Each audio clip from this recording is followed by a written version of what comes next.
Hello everyone.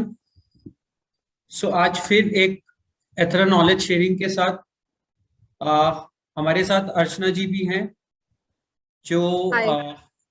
My she is my sister as well as professional colleague. So आज हम एक बहुत important issue discuss करेंगे जो the entire industry of fortified rice kernels, the HSN classification, पूरी industry इस issue को face कर रही है और उसका रीजन क्या है और सॉल्यूशन क्या है, we will discuss. So what is this? First of all, fortified rice canals, basically the government have a policy कि rice जो पुअर और इकोनॉमिकली वीकर सेक्शन है उनके लिए राइस में मिनरल्स ऐड करके उसको फोर्टिफाई कर गवर्नमेंट डिस्ट्रीब्यूट करती है. So government have a contract with manufacturers who done the fortification of the rice. अभी तक इंडस्ट्री उसको चैप्टर हेडिंग 1006 में क्लासिफाई कर रही थी, जिसके अंदर अनब्रांडेड राइस 0% और ब्रांडेड राइस 5% पे थे. बट सडनली एक टर्न आया जब advance ruling and appellate advanced ruling in the case of JVS Foods, they said that this fortified rice will not fall under the chapter heading 1006. लेकिन उन्होंने fortified rice को residual chapter heading 1904 में classify करके दे held that tax is 18%. Now इस advance ruling के बाद पूरी industry के अंदर एक एनोमली अराइज हो गई कि अल्टीमेटली टैक्स रेट क्या एप्लीकेबल है. और इस एडवांस रूलिंग में क्योंकि टैक्स रेट का ह्यूज गैप है 18 वर्सेस 5% और 0%, डिपार्टमेंट इनफैक्ट डीजीसीसीआई ने भी इन्वेस्टिगेशन स्टार्ट कर दिया, जो अर्चना जी भी हैंडल कर रही हैं, अभी उसके बारे में बताएंगी. देन अब एफएसएसएआई जो रेगुलेटरी अथॉरिटी है वो भी इस एनोमली में ट्रैप होकर के they are also issuing the clarification कि आप 18% टैक्स लगाओ.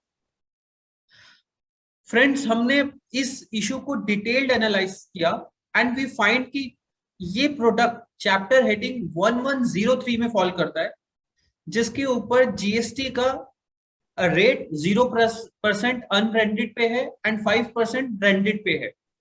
And importantly we can call it as fortified rice pellets.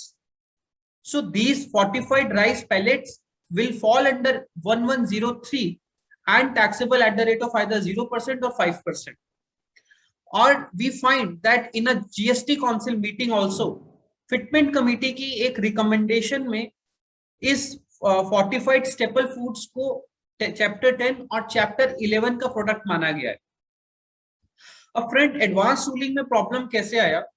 Advance ruling ने जब बोला कि ये प्रोडक्ट चैप्टर 1006 का नहीं है, देन दे सेड कि chapter note 4 of chapter 19 they classify these products if they are not classifiable under chapter 10 और the chapter 11. So important thing है कि चैप्टर 10 और चैप्टर 11 में जो प्रोडक्ट नहीं आएंगे वो 1904 में फॉल करेंगे. अब अनफॉर्चुनेटली ना तो रिप्रेजेंटिंग पार्टीज और ना ही एडवांस रूलिंग अथॉरिटी और ना ही डिपार्टमेंट आर्ग्यूइंग काउंसिल्स, तीनों पार्टीज ने इस बात पे गौर नहीं किया कि क्या ये चैप्टर 11 का प्रोडक्ट है भी कि नहीं. एंड दे सेड कि क्योंकि ये चैप्टर 10 में फॉल नहीं होता इसलिए ये चैप्टर 1904 में फॉल होगा.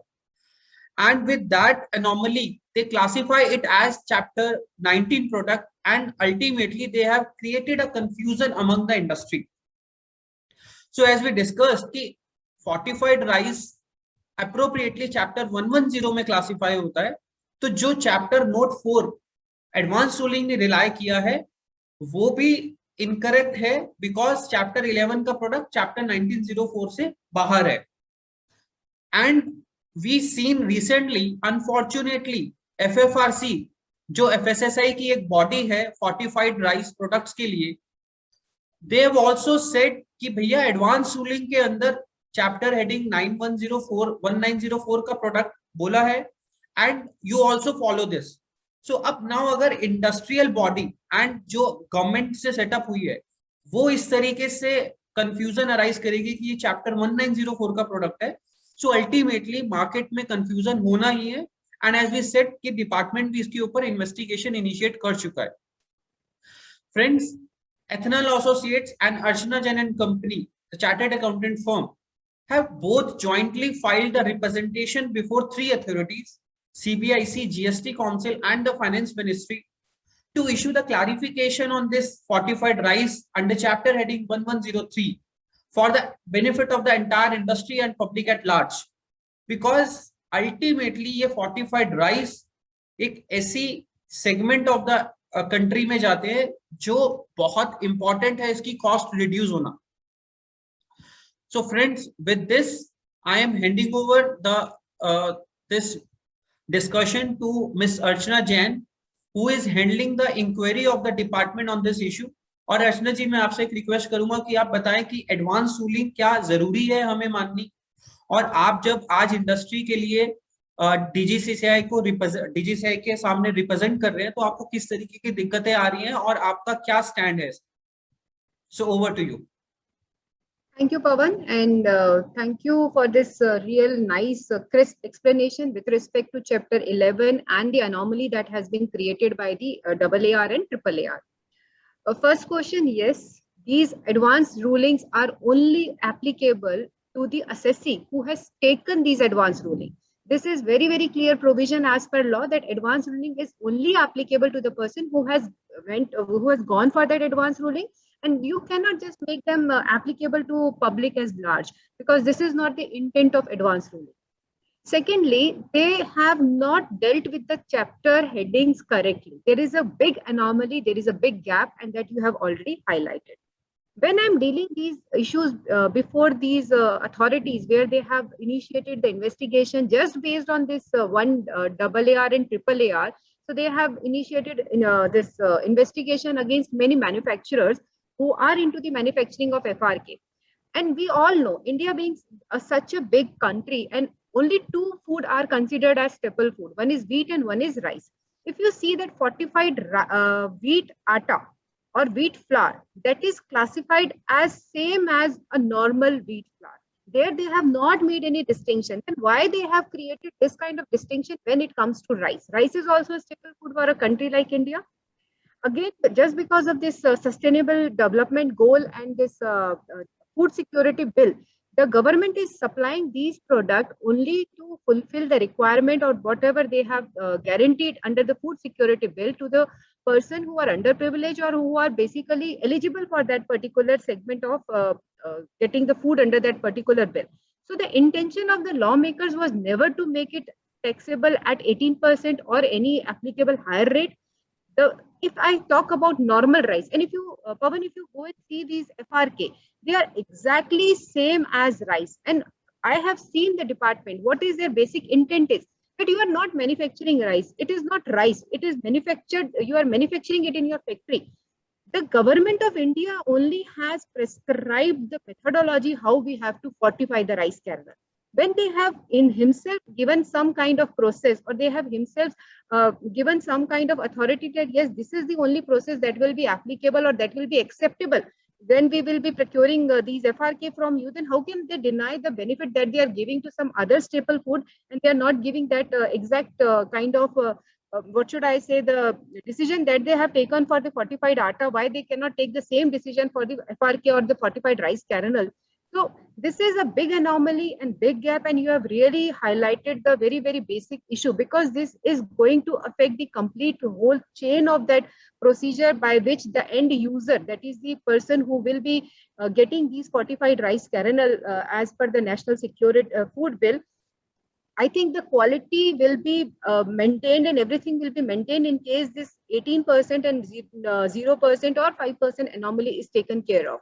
Because what will be happening is, or what is happening as on date is, if I'll be charging 18%, ultimately the consumer is government of India, and they are not going to get any benefit of the credit, and there will be again a cascading effect and the blockage of credit, and all these things has to be taken care. That is the reason we all know that yes, we both have taken this initiative and we are representing this issue and in front of various authorities so that this issue get highlighted. And this is a real need of the hour. And we have seen that for last 2 years when the pandemic is going on, and we all know that how many times the food has been distributed by the center government as well as by the state government, and all these kind of anomalies are only adding fuel to the fire. They are not making any good to the or any justification to whatever they are charging as of now.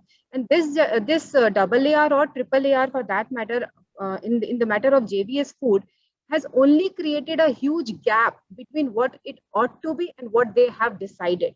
So yes, as per my opinion, if you'll ask me, so this AAR is only applicable to JVS food, and it has created a big anomaly. And yes, the whole industry is in fear. They don't want to understand that, they don't want to take a diversion view just because of these investigation that has been initiated by the department against many manufacturers.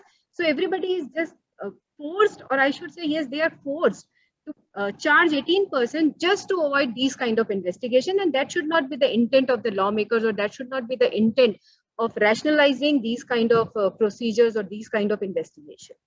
So I think you have with rightly this, I'll pointed end up. out. I think you have rightly pointed out that industry should understand it, that they should adopt a correct classification, and specifically the industry or industry forums like FRRC, who is the which is set up by the FSSAI. They must understand and should not issue such type of clarification, which will create more ambiguity in the minds of the government as well as the industry.